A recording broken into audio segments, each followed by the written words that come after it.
สบายดีทักทายสบายดีตอนเช้าเด้อเนาะมีแต่เอาบุญเนาะมาพาก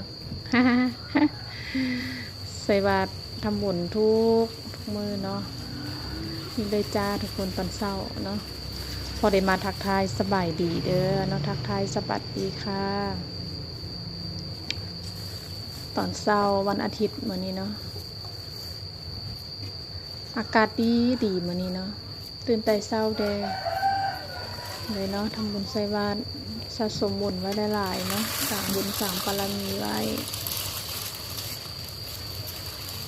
เลยเนาะสาธุเนาะรับพรหยาดน้ำจ้า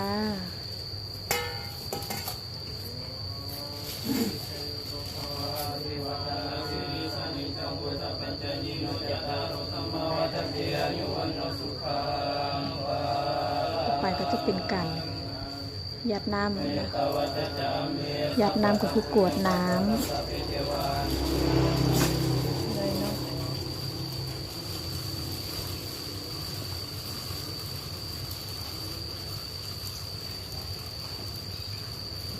แล้ววันนี้นะเก็บเครื่องนี่เลยเนาะนี่จะเป็นการไต่ทุกไต่เทียนในเจ้าถิ่นเจ้าทาน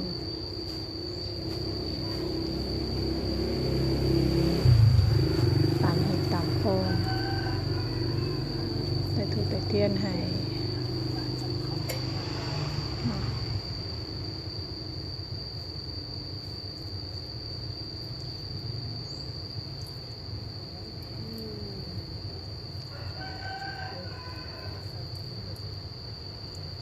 สาธุเด้อเนาะให้คุมให้ควมสานกัดแล้วเนาะตอนเช้าอากาศเบิ่งคือจะนั้นยังบ่เห็นมีแลดเถื่อเนาะ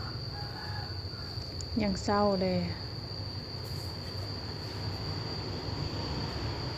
นี่เลยนะ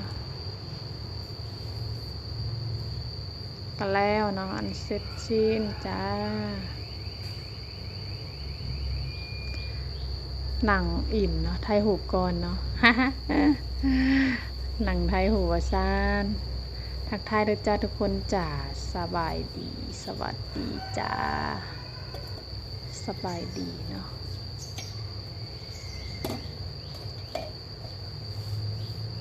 สบายดีตอนเช้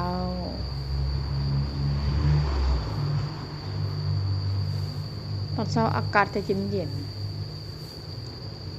มักตื่นตอนเช้าเนาะนี่เลยจ้าทุกคนนางเพิ่นก็จะนั่งลิ้นในนึงก่อนเนาะนั่งอัดวิดีโอก่อน